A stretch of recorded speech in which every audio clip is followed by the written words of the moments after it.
la première. Il y a 100 ans, la Guadeloupe était un gros producteur de vanille. On produisait 25 tonnes. Là, aujourd'hui, on n'en produit que 2 sur 12 tonnes qui sont consommées en local. Donc, il y a une grosse part d'importation. C'est important, quand on est sur une île, d'essayer de produire au maximum pour la consommation de l'île. Parce qu'on sait très bien qu'en sur une île, on a beaucoup d'importations, ce qui a un impact sur le réchauffement climatique direct. Locataire. Nous sommes en forêt des Marolles, sur les hauteurs de Sainte-Rose. Je suis Sébastien Petit-Jean-Roger, je suis producteur de vanille bio sur 5 hectares.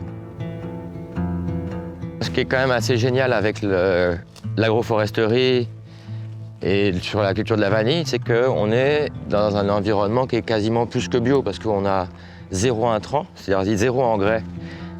Tout ce qu'on va utiliser, tout ce qui va nourrir la vanille provient de la forêt. Et en plus, c'est une activité qui va être négative en carbone, c'est-à-dire que le gros reproche qu'on peut faire à l'agriculture conventionnelle souvent, c'est d'être généré énormément de dioxyde de carbone. Là où, quand on travaille en forêt ou en agroforesterie, on va stocker du carbone en fait. On voit que j'ai commencé à planter il y a 3 ans et j'ai eu ma première petite floraison l'année dernière. Vous voyez là, on voit qu'il y a des belles petites gousses qui sont en cours de maturation. Donc là, on arrive au 8e mois à peu près de maturité, de la maturation de la gousse. Et on ne va pas tarder à pouvoir récolter. La spécificité, nous, en Guadeloupe, c'est qu'on va récolter des gousses à la main qui sont à parfait degré de maturité. Là où ailleurs dans le monde, on va couper tout le balai et on va avoir une différence de maturité d'une vingtaine de jours entre la première fleur qui aura été pollinisée et la dernière. Ce qui fait qu'on aura un taux de vanilline qui ne sera pas forcément optimal sur toutes les gousses.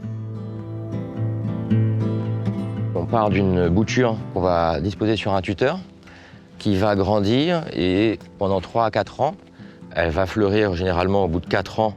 Donc elle va faire des boutons, des hampes florales sur lesquelles on va avoir de dizaines à quinzaines de fleurs et qui vont s'ouvrir chacun à 1 jour de différence. Il faut polliniser, c'est-à-dire qu'il va falloir être là tous les matins pour pouvoir féconder les premières fleurs qui sont celles qui vont produire les plus grosses gousses. Et ensuite, il va falloir patienter 9 mois jusqu'à la récolte.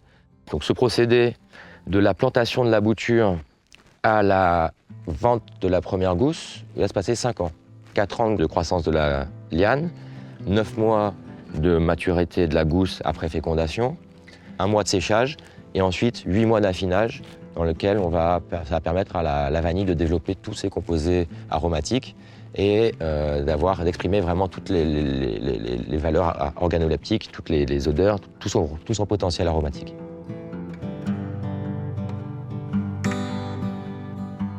En parallèle de mon activité d'agriculture bio, j'ai voulu aussi créer une gamme de cosmétiques naturels qui va valoriser les produits du terroir de la Guadeloupe, qui soient éco-responsables, c'est-à-dire qu'on est sur des produits qui vont être solides. Nous avons choisi de faire un laboratoire qui est 100% autonome en électricité, donc on est au solaire, on est sur l'autonomie en eau avec la récupération d'eau et filtration. C'est vraiment... l'odeur est incroyable, là, c'est gourmand. Moi, je suis originaire de Guadeloupe. J'ai passé 16 ans à Paris dans l'environnement grand groupe et j'ai eu vraiment envie de revenir pour faire des choses tangibles qui font du bien à la planète, qui me font du bien à moi et qui remettent aussi en valeur des cultures patrimoniales de Guadeloupe. L'héritage de nos méthodes, l'héritage de la culture et l'agroforesterie est vraiment quelque chose qui était ancré à travers le café, le cacao, de la vanille, dans le sous-bois. Et donc, faire de l'agriculture en forêt, c'est pour moi concilier justement ce besoin de se reconnecter à la nature, de faire une activité qui va valoriser un savoir-faire et un héritage, et de pouvoir aussi faire des choses qui vont avoir du sens.